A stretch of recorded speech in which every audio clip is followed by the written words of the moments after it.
Hey ladies and gents, hope you're all doing well. Welcome back to another Star Citizen video. So if you guys haven't worked it out yet from the intro, this is another Star Citizen ship video. Now it's not a review per se, it's more like a have a look kind of a video. So this is the Esperia Glaive. Now it might say Esperia, but it's not actually an Esperia ship. This is in fact not even a human ship. This is a Vanduul ship. So yes, this is a recreation of a Vanduul medium fighter. Now this is what humans have designated the term Glaive. So this is the Vanduul Glaive medium fighter. Now I wanted to make this video. As I said, this is not a review of this ship, although I own this ship and I've flown it for quite some time. But it's not a review because the ship is going to change. This ship, yes, everything about this ship is going to change heavily. Everything, the external model, everything that you see here in this video will be completely changed by CIG. And in fact, very soon. It is due to come out very soon. Now, the Glaive, the Esperia Glaive, or the Vanduul Glaive medium fighter, was one of the oldest ships, I believe, in Star Citizen. In fact, the Vanduul ships were pretty old in the game, considering the number of ships that they have released since then. So why I wanted to make this video was kind of to show you guys this old model of the Vanduul Glaive before it disappears. Before it disappears and it changes and nobody will remember this model, and this video can become a part of history. So, hello, if you're watching from the future, 5, 6, 7 years from the future, if you're watching this to see how the old model of the Glaive was, well, this is the old model of the Glaive. Now, as I said, this is a medium fighter, Vanduul medium fighter. Now, what I want to get through in this video is, as I said, it's not much of a review of the ship, but kind of how the ship has evolved or how it will evolve with the rework. So, as many of you might or might not know, at the beginning, Star Citizen was mostly a kind of a ship-focused, arcadey space game, kind of, where you would spend a lot of your time in the ship. This is what it was planned. And by the way, I'm going third person here so you guys can see the size. This wing is huge. It's actually a blade. But anyways, so Star Citizen, as it was first envisioned right at the beginning, is quite different from what it is now. As it evolved, as it gained more popularity, as more people joined in, as the Kickstarters began, as the project began to get more money, get more feedback from backers, more backers joined in. So initially, as I said, the game was not as high fidelity as it is planned to be now. It was more like you are mostly in your ship, and your ship kind of represented your character. Now this, as I said, was the bad guy ship, and it still is the bad guy ship, but this represented the Vanduul. Now down here in the chin, guys can see this is the 2 size 1. They're called weak. They're actually called weak cannons, laser cannons. Now recently they've changed them to become auto cannons. So instead of just a single shot cannon, now they're auto cannons. And of course the 2 arms, the 2 large guns over here, are size 5 plasma cannons. These are huge weapons. So yeah, the ship kind of represented the character. You guys can see how large that cannon is.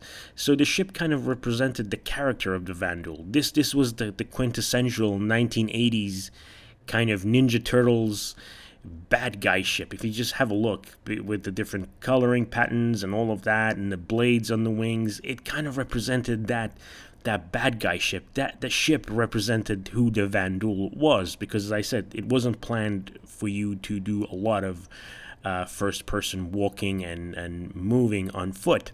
So now the game has changed. The game has improved a lot. The concept of the game has quite substantially changed for the better. It's become a more high fidelity game. It's become more of like a space simulator game. So now with that mindset changing, the ship has to change as well. The Vanduul have to change as well. Now here we're looking at the size 2 missiles. Now these are bespoke bespoke Vanduul missiles. I believe they're called the Vanduul Clan Bullet missiles. The Glaive can carry the size 2 missiles, and it can carry 8 size 2 missiles. So again, if we come back to the design, you can see the concept artists wanted you to have a certain image of the Vanduul once you looked at this ship. So the concept of the game, the concept of the bad guy, the Vanduul bad guy, was more of a, as I said, an arcadey, cartoony, Ninja Turtles 1980s, 1990s quintessential bad guy. But as I said, as the game has evolved, has become a more serious game, it's become a more mature game, it's become a more high-fidelity simulator game, the concept of the Vanduul has evolved, so the ship has to evolve as well. Now this is the cockpit. This is the cockpit of the Vanduul. As you guys can see, you have to kind of get on the seat, like as if like you're about to ride a motorcycle. Yeah, this is basically the ship with the reworked heads-up display, or the HUD, that is being released for 3.14, I believe it is. So, as I said, this is not much of a review of the ship. This is just more like having a look at the ship as it is now. But this is a rare ship. So this is quite a rare ship. Not everybody can buy it. If you want to buy this ship, you have to complete some challenges. It's not very easy to get your hands on. It's not available all the time. It is quite a rare ship. It is quite a rare ship, and I was lucky enough to be able to buy one quite some time ago.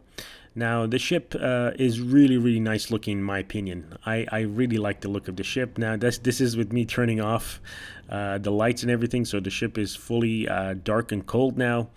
As you guys can see, the lights turn off, the yellow and red lights turn off. So if we go ahead and start it back up again, there we go. Now one thing that is really unique to this design of the ship is the way that when you actually raise or lower the landing gear, the blades on the side, as I'll show you now in a moment, how the blades fold out when you retract the landing gear, the undercarriage of the ship. So have a look. That's very cool.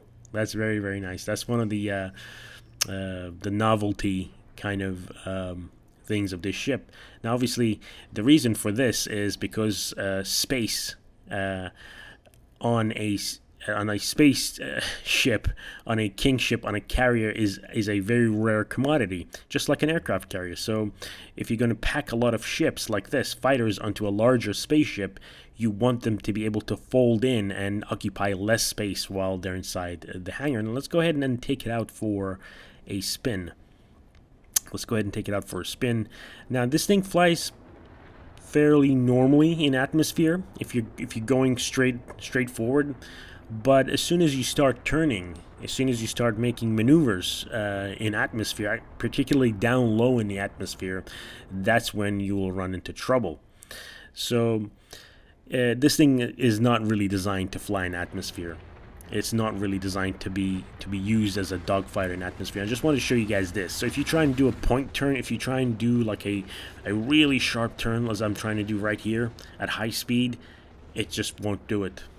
It just won't do it. So if you have a glaive now, or if you get a glaive within the current model of the ship, don't try and dogfight with it in atmosphere, particularly down low in the atmosphere. And these are the cannons, the two size 5s and the two size 1 cannons. As I said, the two size 1s have been reworked, and you guys can see they're auto cannons now. They're no longer just cannons. But it's a different story when you take the ship out to high atmosphere. As you guys can see now, we are climbing out to the higher levels of the atmosphere. And up here, the ship actually turns and maneuvers quite well. It's actually not bad. And I'm actually quite surprised that this has been updated for Star Citizen. I didn't know that the various different layers of the atmosphere affect your flight model of your ship. But yeah, it flies quite better at the high end of the atmosphere, because obviously the atmosphere is thinner. The air is thinner. There's less air molecules up higher you go in the atmosphere of a planet than it is down at sea level on the ground. But this ship, guys, is not really designed to be flown in atmosphere. This is not a planetary ship. This is a spaceship. This is a space fighter.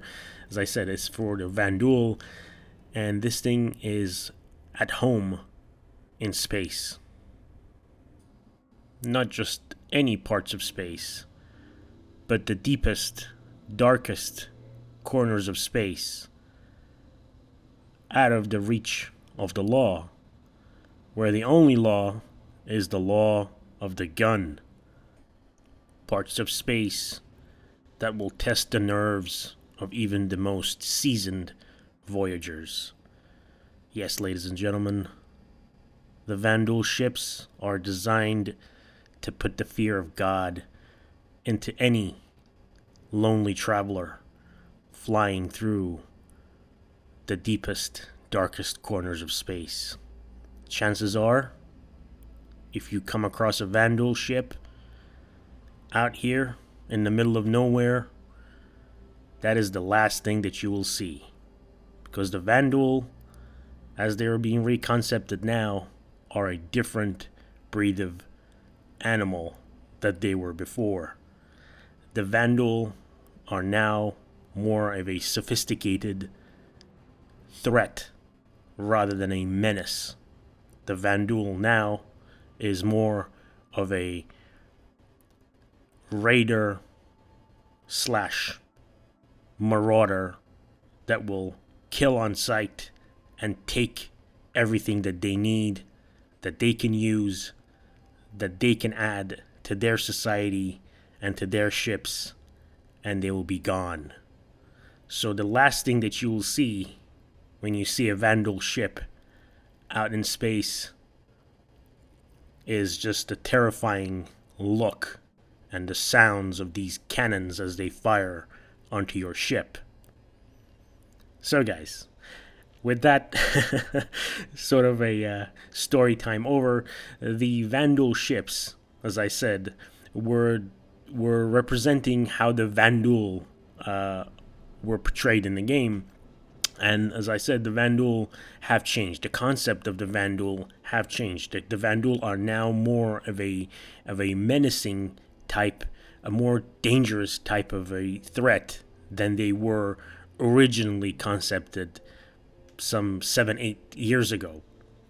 So the Vanduul of now is a kind of a hunter and a raider that travel in packs, that are only interested in taking resources from planets and from the people, taking technology from the various different species and adding them to their fleet, where you'll see Vanduul ships have technology that is being taken from other species, from other people. So stuff from humans, stuff from the Xi'an, the Banu, the Tavaran. Pretty much these guys just go from system to system, wiping out everybody. Everybody who stands in their way will get wiped out. So the concept of the ship has to change as well. You guys might be wondering, what do the new Vanduul ships look like? Well, if you go to the Star Citizen YouTube channel and you type in Vanduul ship rework, they did an Inside Star Citizen episode on that couple of years ago. Now, other YouTubers have shown footage of the reworked Vanduul ships, but I don't want to do that for copyright concerns and stuff like that. But you guys can go ahead and look that up on YouTube. And I personally like this design of the ship. I love it. I love the different colors, the different color patterns and stuff like that.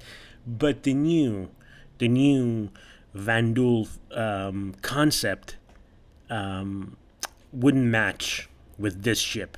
This ship doesn't look like it belongs to the current interpretation of who the Vanduul are. This is more like a gang ship. This would fit in, like the color patterns, would fit in with more something like the Nine Tails or something like that, or or even the Tavarin or something like that. But the newer ships, the newer Vanduul, the reworked Vanduul ships are way more scary, guys. They're way more scary than this. If you guys see them, let me know what you guys think. Do you guys like this better, or do you like the rework of the new ships better? Now, as I said, these ships aren't easy to come by. They're not easy to get. You have to complete the Vanduul challenge on Arena Commander in a multiplayer game before you get the chance to buy this. You have to have the Aggressor Pilot badge in order for you to be able to buy this, and even then they're rarely available during the whole year, except for right at the end at the Intergalactic Aerospace Expo. Now guys, this is a combat ship, and we've done enough storytelling, enough sightseeing in this ship. So let's go ahead and take this ship out for a bit of combat. Let's take this ship out for a bit of combat, and let's see how it actually fares against another ship. Now, given that the state of PvP and the state of bounty hunting in this game right now as it is, I'm pretty much forced to fight against AI. So let's go ahead and get into a fight against some AI. So here's our target. Let's get closer and let's start engaging. So as I said, this ship as it stands right now, 2 size 5 guns, and there we go. He's already fired a missile. Chaff and flare. Dodge that one. It's an RSI Aurora LN. So as I said, this ship has 2 size 5 plasma cannons and 2 size 1 laser repeaters. Now, in 3.14, they have reworked how generally weapons fire, and the management of the power management of the weapons and everything. So before, you could just fire off as many rounds as you like in ballistic or energy weapons, but now there's a cooldown for energy weapons, and of course there's a finite limit for ballistic weapons, and I'm 100% for that. But getting into this fight right here, so with the glaive right now, you want to fight a sort of a boom and zoom type way, and this is the new missile operator mode, by the way. Let's go ahead and lock this guy up with a missile, and there we go, 6 kilometers. There we go, fire. Oh, and it impacted my own ship. So yeah, this is a bug with 3.14. Thanks, CIG. Anyways, let's go ahead and line up a shot with the cannons, with the size 5s. There we go. Firing. Come on. There we go. Boom. There goes the Aurora. Ladies and gentlemen. So yeah, as I was saying, you want to fight with this ship as it is now, head on. This is a boom and zoomer. This is not a dogfighter. Like what I'm doing right now is a mistake. You don't want to dogfight with a Gladius. That's not how you fight in this ship. You extend out probably 6-7 kilometers, and then you come back in where you have a maximum amount of time to focus your big guns on the ship. This is the wrong thing to do. What I'm doing here is the wrong thing to do, to dogfight with the Gladius, because the Gladius will outturn this big old heavy medium fighter. So you want to extend out, and oh, there we go, that's a ram. I wanted to show you guys this. But I'm so lucky to be able to actually capture this really rare thing where you can actually ram a ship with the blade. So that blade on the side of the cannon, as you guys can see, has been completely sheared off. That blade is designed for ramming. Yes, ladies and gentlemen, is designed to actually ram the opponent and destroy him that way. And we did. And our cannon survived. But that was perfect. I'm so happy I was able to record that. So you can actually ram. Now, that wasn't intentional on my part, but the ship actually rammed into me. The Gladius actually rammed into me, but that was perfect. Those blades are designed to take out ships. They're designed to destroy, basically cut through the hull, the armor of the ship, obviously destroying the blade itself. And here comes the second missile from the other opponent. Got a surprise for you. Now, what ship is this guy flying? This is... what is this? An Avenger. Avenger Stalker. Whoa, that's close. And he just rammed into me. But that side doesn't have the blade anymore. Now, sometimes you'd lose a gun. A cannon, I should say. So sometimes you could lose your size 5 plasma cannon if you get rammed. Or it can get shot off as well. So this is not the most maneuverable ship, but it has quite a lot of firepower with the 2 size 5s. Here comes another missile. So it seems like the AI in 314 is spamming more missiles. So again, this is the wrong thing to do. Dogfighting against a smaller, more agile opponent is the wrong thing to do in this ship. You want to extend out and then come back in from 5-6 kilometers away, where you get a higher probability of lining up your size 5 guns on the smaller ship, and you only need a few shots to completely destroy the smaller ship. But as you guys can see, I'm doing the wrong thing. I'm struggling to get the guns on target because I just don't have the time, because we're really close, and the closure rate between the two ships is really high. There we go. Missiles. Oh, I think got hit by one of those missiles from the Avenger. So this is what I'm going to do now. I'm going to extend out. I'm going to get away from the asteroid fields. I'm going to sort of put the asteroids between me and that incoming missile. Extend out. There we go. 7-8 kilometers now. Now I'm going to go back in. Now I'm going to use the afterburner to get back in, get close, get a lock, wait to get the guns on target. Wait for it. Now, there we go. Opening up. Have a look. There we go. Boom. This is the way. This is the way to use the Esperia Glaive right now, as it stands. Dogfighting, no. Dogfighting is a no-no. So I'm going to try the same thing again. I'm going to extend out. I'm going to try and get some distance between me and this Gladius, I think it is. But you guys can see how cool that was in the previous fight, where the Gladius just rammed into our blade and completely destroyed itself. And there we go. But the problem is this Gladius. Now this is the problem with this strategy. The ships. Oh, here we go. Two missiles out. There we go. Deploying countermeasures. Now this is the problem. Like if they get closer to you, if they're able to stay close to you, you're not able to utilize that boom and zoom tactic. But you need to get far away from them if you can. Obviously, these are AI. Fighting AI is almost 100 times easier than fighting an actual player, fighting an actual seasoned player in a fighter. The glaive won't come out on top. Rarely does come out on top. And there we go, opening up from a long distance away. Opening up, boom! Oh, that was cool. That was so cool. There we go. There we go, ladies and gentlemen. So that's about it for this video, ladies and gentlemen. This is the Esperia, the Vanduul Glaive medium fighter. I hope you guys enjoyed this video. And let me know, do you guys like this current view, or do you get this current model, or do you guys like the updated, the reworked model of the Glaive? So ladies and gentlemen, thank you so much for watching. I'll see you guys next time. Take care. Bye-bye.